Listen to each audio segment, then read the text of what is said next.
going to be talking hobby status once again. I know we talked about it last week, but it continues to be a topic of conversation across social media, across the hobby. Where are things? What do we do? Is the sky falling? Do I sell everything and get out, or do I stick around?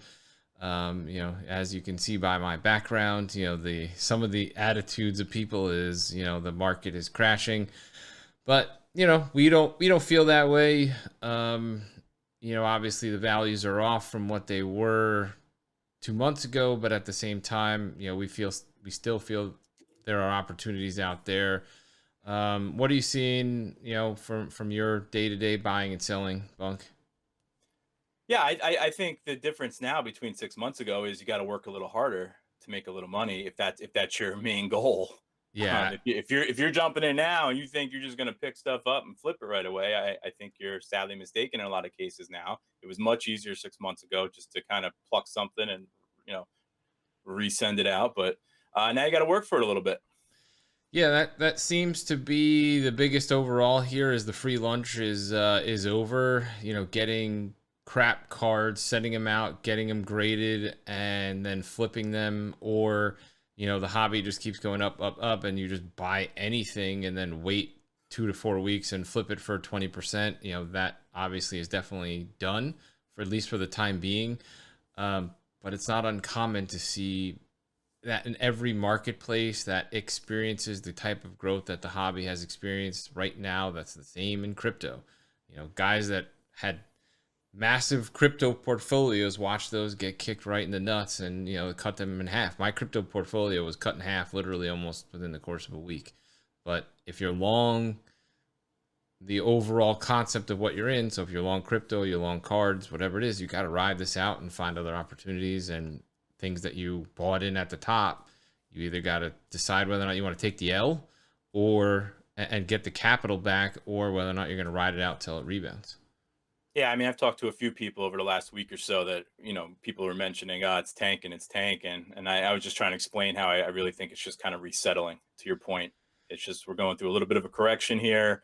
And you got to stay on top of things. Yeah, I mean, I think you're starting to see it in that things are building a bottom. And when I say building a bottom, for those of you that aren't familiar with looking at any kind of financial chart, you're seeing things start to formulate and group around the same price.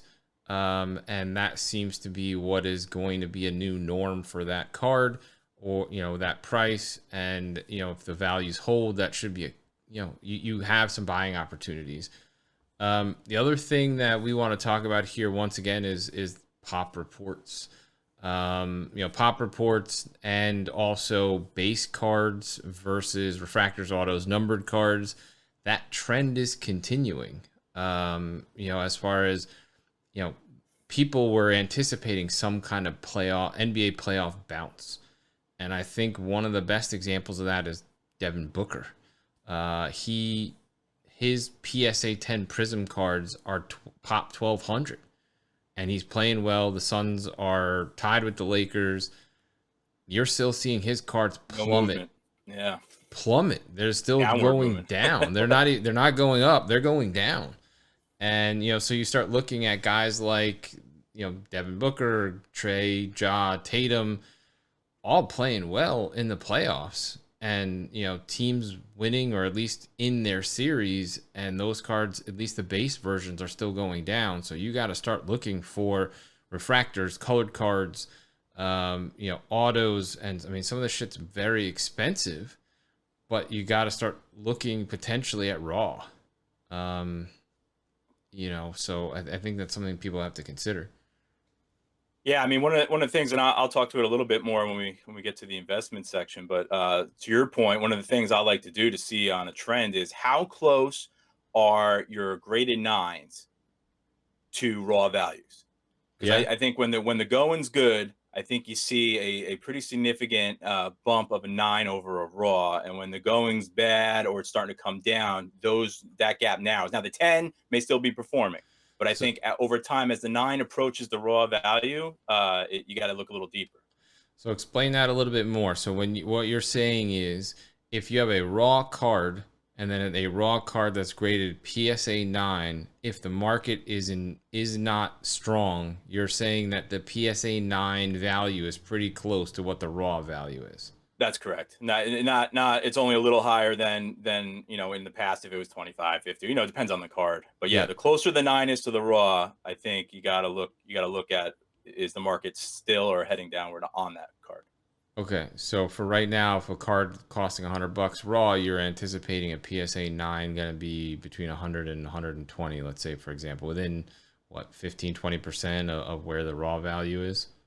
Well, And again, it depends on the card. I mean, that's going to yeah, be too tough to speak to. But just from a trend standpoint, if 2 months ago a nine of somebody was 20-25 bucks higher, and then today I look and it's $5 to $10 higher for for a bunch of sales, that tells me there might be a change in the overall all the cards in that department or for that player.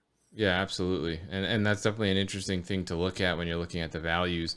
And I think that just goes back to, what you said, to open, is that people, you have to work for it. You have to get in and do your research, and you have to do your homework on this, and really dive in and find opportunities that are going to pan out versus just buying anything and turning around and flipping it. I think that, you see some good examples of this in baseball right now. For example, if you look at 2018 Acuna's, anything that's, he's playing his ass off right now, and anything that's refractor, anything that's colored, anything that's numbered or auto, the values on that are going up dramatically.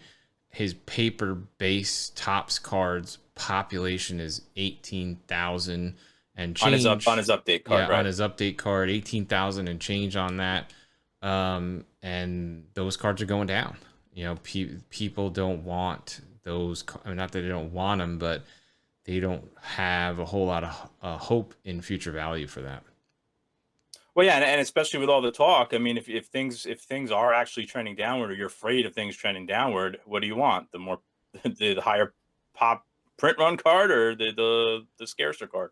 Yeah, absolutely. And, for those of you that are sitting there saying, well, I can't afford, some of these cards in PSA 10s, well, then buy lower graded cards. If you don't think that there are PSA 6s and 7s of these cards that are out there, that's definitely not true. And you can get those for a lot less money. And if PSA has put a grade on it, or any other grading company has put a grade on it, you can assume that the card hasn't been altered and is real. So that is one advantage of buying one of those over buying raw, is because you know that it's real, if it's been graded, even if it's a lower grade. Yeah. And then you will have anomalies. Vlad Jr. is an anomaly, because Vlad Jr.'s paper is so low pop right now. Even his paper base stuff is still going up, because he's playing better than anybody thought that he was going to this year. And his paper base stuff is still in like the 1,000 to 2,000 pop range. It's not 18,000. So his stuff still has room to grow till it gets on the level of Acuna, Tatis, Soto type stuff. And he's starting to enter those conversations right now as far as being in the big three, as far as cards and talent, for that matter. Yeah, I mean, listen, you can't go wrong. I'm sure there's more evidence than just Vlad right now of a lower populated card of a popular player, and that's trending upward, while the majority of other stuff seems to be going back a little bit. Yeah, absolutely. And I think there's definitely going to be examples out there for that. But he was the easy one that to come up with. But it's going to be interesting to see what happens. And for me personally, I'm anything that's higher than population 5 to 7,000 for paper base, I'm not touching for a while. Like, I want to see it. I want to see the market settle. I want to see it build a bottom. I want to see, if it's going to continue to fade. The examples that you see right now, especially with like basketball for Trey and Ja and Tatum, and they're seeming to be at a bottom. But what happens 3 weeks from now, 4 weeks from now, when basketball is over and then we go into a 3-month hiatus? Are those going to stay at that bottom, or are they going to continue to fall? So I want to see right now. I'm not touching anything paper based until after, for basketball, until after the season's over. And to your point earlier, and to back up further or to do a little more homework, what I was referring to before about PSA 9 and raw values, that's where you have to do the work and look at the population reports on the 8s and the 9s. For example, sure, raw may be close to a PSA 9 if there's only 50 PSA 9s graded and Yeah. a whole boatload of 10s. I mean, you gotta, that's where you got to do the work and just can't assume. Yeah, absolutely. And, the X factor here that we talked about last week too is what's coming back from PSA. And, we're not going to know the full impact of that for at least 12 to 18 months. And, Yep. and once we're 30 days away from when they're supposedly opening their doors again. And, how much more is going to flood in to get graded for guys that have just been sitting on the sidelines with raw until they open back up. Have they talked about their pricing yet? Nope. Nope. Yeah, because the what I see the most being talked about is if across the board the grading companies raise some prices to steer you away from sending 100 paper-based rookie cards to get graded. Is that where we're headed? I mean, honestly, I hope so, but you have companies like SGC that are making their money right now on that kind of stuff. They're still only charging $30 a card. And, but for me, in my opinion, it's like if you're going to have that low end of a thing, then make the turnaround 180 days or, whatever it is, so that you don't have people that literally just open a box and send the whole box of garbage to the grading company and hope for 10s. Yeah, I mean, this is partially why I'm in a collecting rut these days.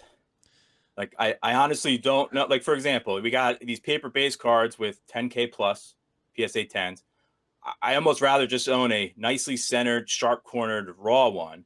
But then at the same time, okay, now we're saying, okay, well, we don't want all these high pop paper based, so let's look for the scarcer cards to 25 to 50. But if it's that scarce, to me, sometimes I'm like, maybe I don't even want to grade it. It's scarce. It has its own, meaning to me and value to me because it's scarce, and I'm only one of 25 people that has this card. Do I really get that bump in the future as a 9.5 or a 10? Well, that's the whole question as far as whether or not you're ever going to sell the card. Because if you're ever going to sell the card, you have to have the grade on just for the validity's sake. I mean, just for the sake that this has been authenticated, it's real, it's in good condition. I think to maximize your return, it helps to have it great because you could post 100 pictures, and say, okay, it's clean, but yes, but I would have to imagine PSA 8, 9, 10 most of the time will outsell raw, because especially on higher end cards, because people know that it's real. And I just overpaid for a BGS 7.5 Adam Dunn.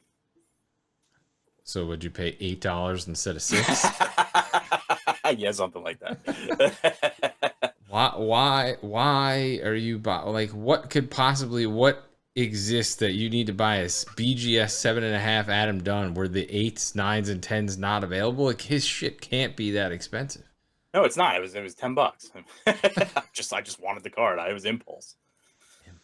But to your point, I'm keeping the card. Yeah. So I didn't care. Yeah, it goes into the collection, and it's just something that you take, that you just have in your own collection. But I see the points for both sides, and in my opinion, anything that's higher end, I want an authentication at minimum. I want to know that that's fair. It's sealed in plastic, it's been authenticated. I know that it's real. It's not been altered. It's safe. And because you never know, stuff happens, and at least if it's sealed in plastic, that there's minimal chance that it can get damaged. So can't argue with that. All right, Guy, let's move on. Keep it moving.